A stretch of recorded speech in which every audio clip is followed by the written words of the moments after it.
Well, welcome back to Soda City Live. There is a traveling exhibition that is currently running at the Columbia Museum of Art, Bullets and Band-Aids. Now, the goal is to heal a social barrier separating veterans and civilians by celebrating our common humanity through storytelling and art. Now, Columbia is the last stop on the tour, so we want to make sure that you get there. We're going to get you those details today. So joining me today is Robert LeHoop. He is sharing more details about this exhibit. He is the director, executive director, and founder of this. I thank you so much for joining me today. Oh, thank you for having me. I'm so interested to know more about what Bullets and Band-Aids is doing. So tell me where this idea came from.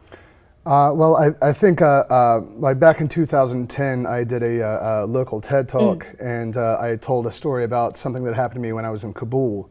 And not only recognizing the power of telling the story, but knowing that it was heard had a profound impact. And I was with the Piensa Art Company, and so we put on an art show raising money for another veteran-centric nonprofit. And then we did it again in 2016, and then in 2019, we decided to become our own. Now, you said you were stationed where now? So I was stationed at Camp Lejeune. We did 2 tours in Afghanistan. Okay. So I was with 3rd Battalion, 6th Marines. We were the first ones into Afghanistan. So we took the Kandahar airport and then the embassy in Kabul after that. Now, are you currently still active, or are you a No, veteran? yeah. Okay, you've been retired for a while. Okay, awesome. Well, tell me a little bit about these pieces that are in here. So is art, is it music? Tell us what is all combined in this exhibit. So we're trying to run the gamut of human experience through the hyperbolic lens of veteran experience, and so by doing that, we don't want to limit ourselves to just one single form of expression. So not only is it prose, there's also poetry and one-act plays and music. You know, we have 2-dimensional art, 3-dimensional art. We are trying to run as much of a gamut as possible. Just I love it. Human expressions. I love that. We're taking a look at some of the pictures there. Very beautiful pieces, and these pieces are created by who now?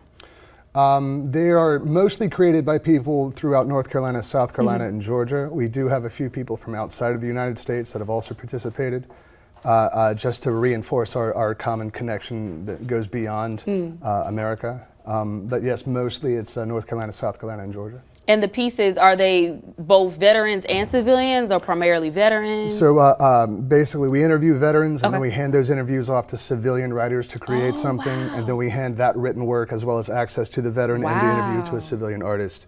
Making sure that the veteran is cool with what it is that we're doing, we then put it together into a book, and we tour participating cities with both the book and the original artwork. Wow. We do this to blur the lines between veteran and civilian and show that empathy can, in fact, underline our common humanity and show both the support and responsibility therein. I love that. Now, how long is this exhibit going to be running at the museum? It's going to be up for 6 months. Oh, wow. Right. So that's awesome. Yeah, I'm very happy about it. Every first Thursday, we're going to be giving a presentation on different topics that we're going to be covering. And yeah, it's an honor and a privilege.